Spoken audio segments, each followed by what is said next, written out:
Now let's talk about what's happening in Ukraine. The emergency services issued air raid alerts in the early hours this morning for the capital Kyiv, along with most of the central and east of the country. The military administration in Kyiv said their air defense systems were repelling Russian attacks on the capital. Today's attacks came a day after Russia launched its biggest drone swarm yet in a renewed air campaign unleashed 10 days ago after a lull since early March. While all those over Kyiv had been shot down, debris had hit apartment buildings. Later today, Russia is gearing up for its annual Victory Day events, when the country celebrates the defeat of Nazi Germany in the Second World War. You can see here a full-scale rehearsal that took place on Sunday.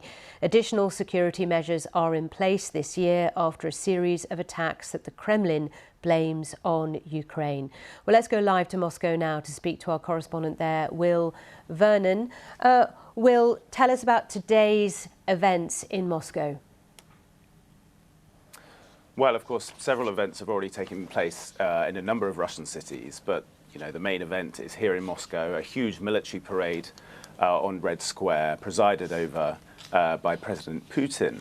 The 9th of May is usually a day of kind of remembrance and celebration here when people mark the defeat of Nazi Germany in the Second World War.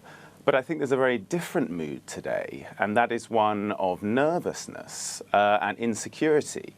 And that is because, there have been a whole series of drone attacks and explosions and incidents of sabotage right across the country in recent weeks. Oil depots set on fire, freight trains derailed.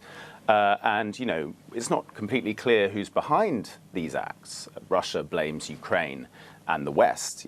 Kiev and others deny that.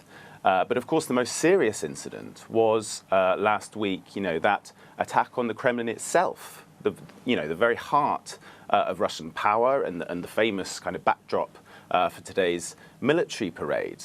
And the Kremlin said that, these were 2 Ukrainian drones and they linked that attack to the preparations for today's events. Now, again, we don't know who did this or what really happened.